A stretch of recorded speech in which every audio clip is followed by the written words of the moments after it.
Many months ago, I did a video covering Windows codename Longhorn. Sort of. I tried one build on a real computer with real drivers and programs to see how well it would go. And then I tried it on a much newer system because I thought it was funny. And, well, unsurprisingly, neither of these attempts were particularly any good.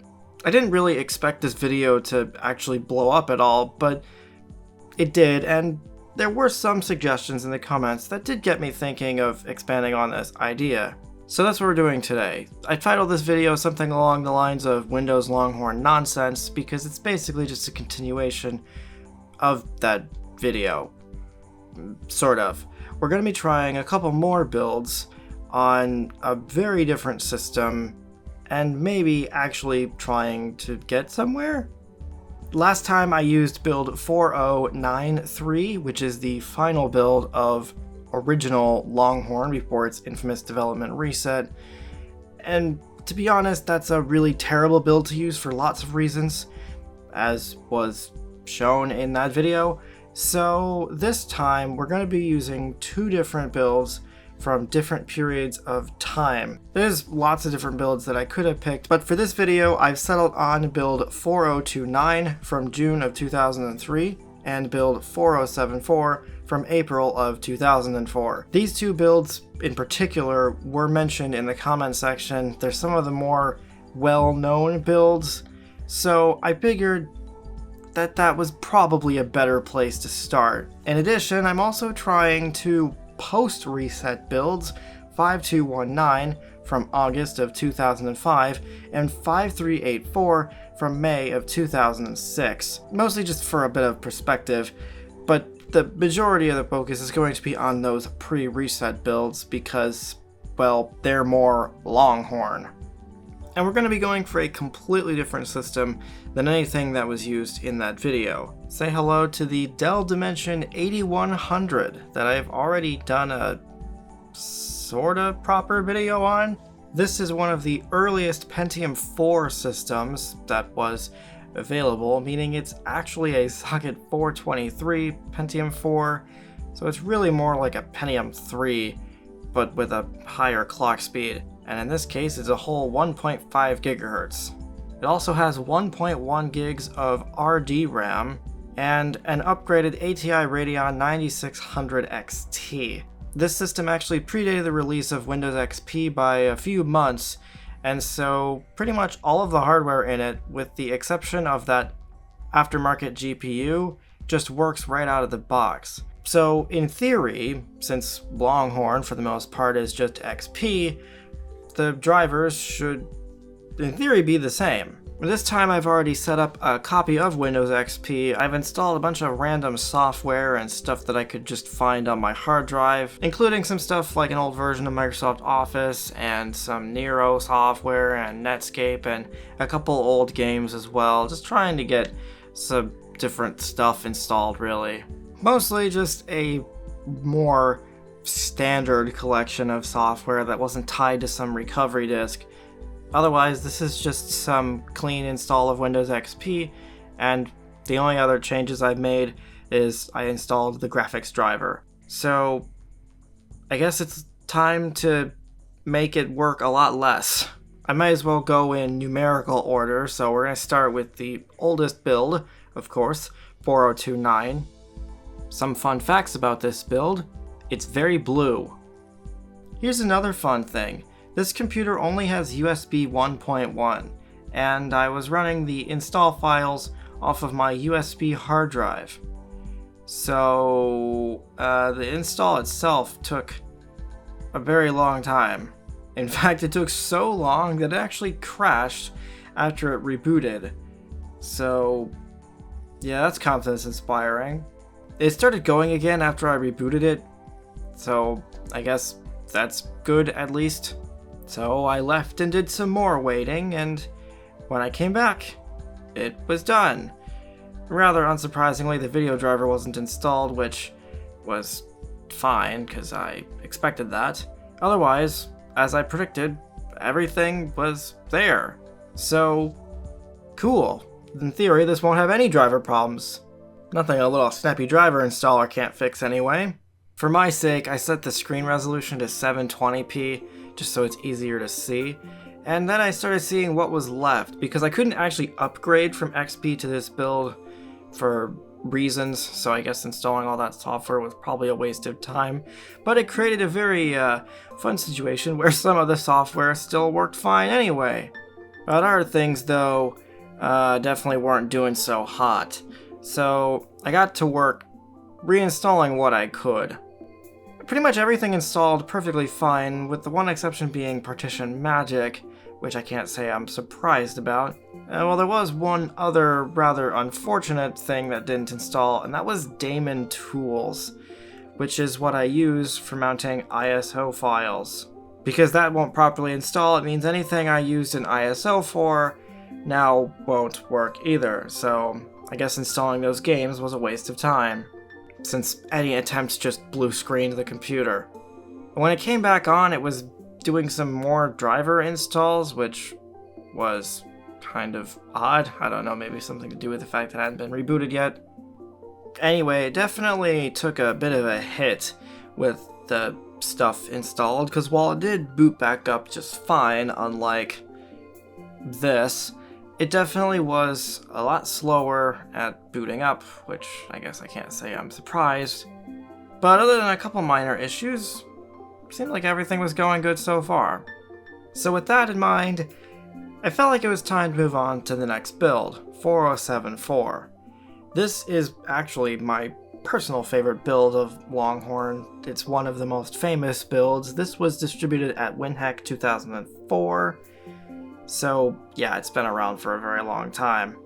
And it also looks entirely different from 4029. Everything's a lot less blue, so that's probably a good thing. And again, this is being run over USB 1.1, so it's not like it's particularly fast. This all looks familiar anyway, since this was exactly the same installer that was used in 4093. Didn't change it really.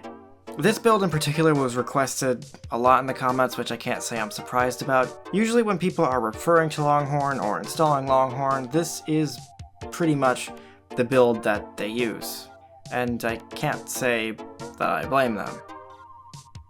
And just like 4029, this one had problems when it rebooted too, but a completely different error this time, and this time rebooting it didn't fix it. So that means that I had to go back into 4029, which is a lot of fun when I already changed the date and time.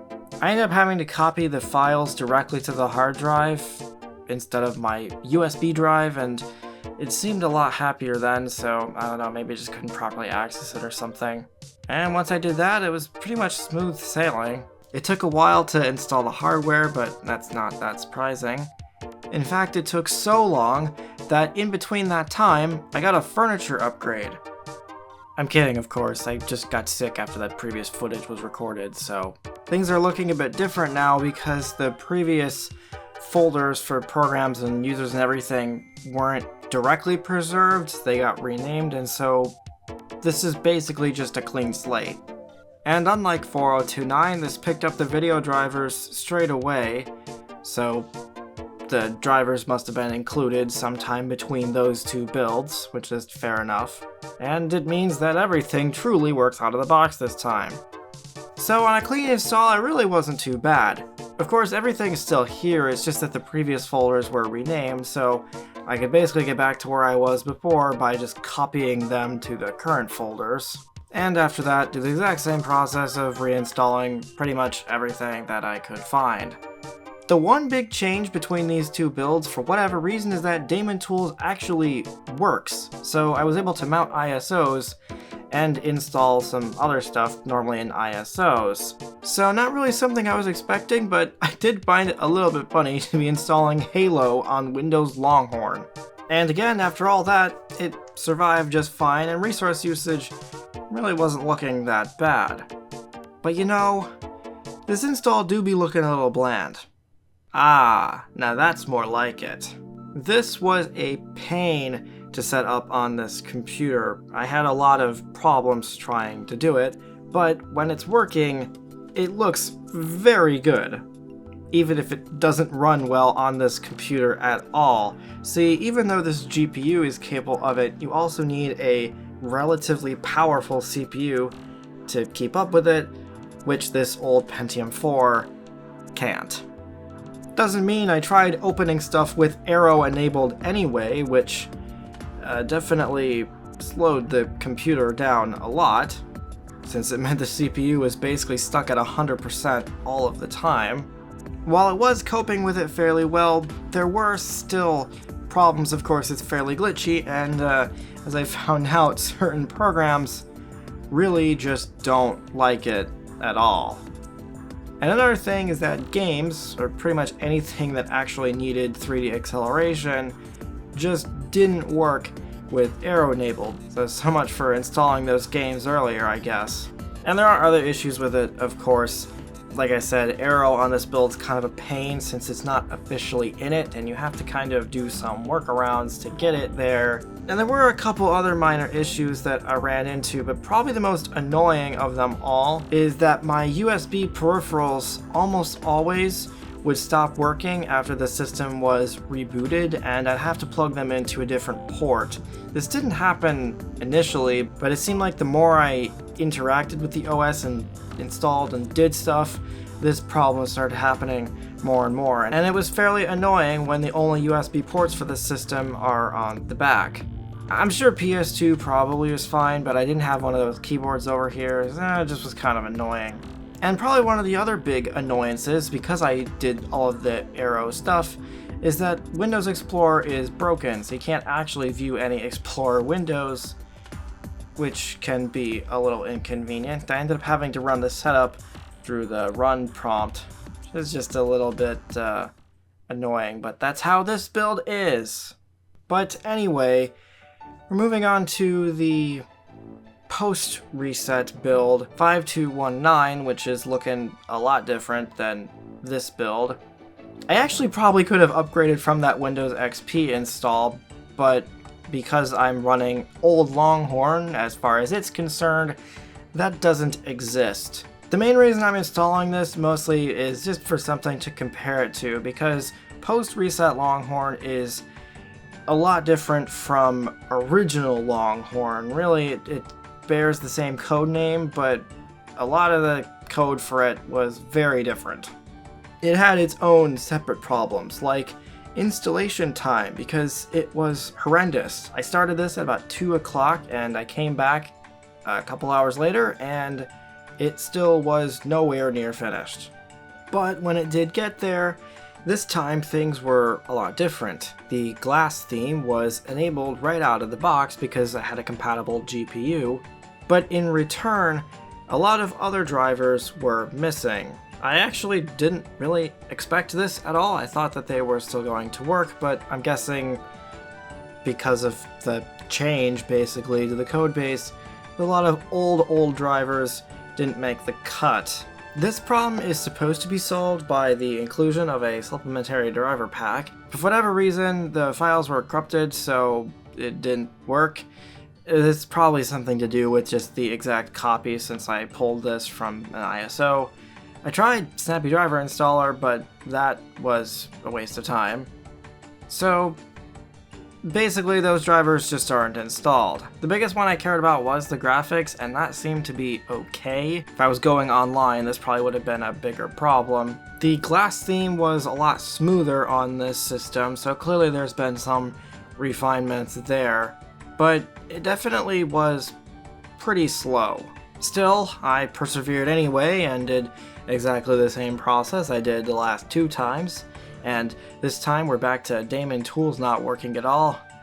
Can't say I'm surprised. It really didn't take me very long though to discover the big problem with this install, which is that even if the stability was a lot better, it was a lot harder on the CPU. Like, a lot harder. Pretty much anything that I was doing on this was using almost all of the CPU at all times. Again, I can't say I'm shocked. This is a very old CPU, and this was back in the days of CPUs getting better and better about every 5 seconds. But that's just how it is, I guess. It's just not really the same as original Longhorn in terms of the experience. For the most part, outside of the CPU, this was doing pretty well actually. I'm sure having the glass theme enabled probably has something to do with the CPU performance, but because of how weird everything was, there's actually no way to disable that other than to change the drivers off of the LDDM drivers. It's kind of weird, but I kind of just decided to keep it and move on to the next build since I really didn't have a lot of other interesting things that actually happened, and the main focus was pre-reset stuff. Or at least, I tried. Every time I launched the setup, it just crashed the whole computer, which is something I've actually never seen happen before with this. I have seen weird stuff with Vista/Longhorn beta builds like this, where sometimes it'll just start having weird behavior if you don't clean install it and format the drive. I probably could have found a way to install it, but honestly, I kind of didn't really bother, because really, I don't think the experience was gonna be that different from what 5219 already had. If anything, it was probably just going to be a lot slower because it was a newer build, and we all know how Vista was on existing XP hardware, and that wasn't really the focus of this video. If we go back to pre-reset Longhorn, I would say it was actually a success. Now that's just 2 builds. There's a whole lot of other builds I could have tried that probably would have been worse than these, but in terms of the setup I had this time, I really didn't have a lot of complaints. I mean, it was about what you would expect for a beta version of Windows. I probably would have gone with 4074 just because personal bias, and also because it legitimately is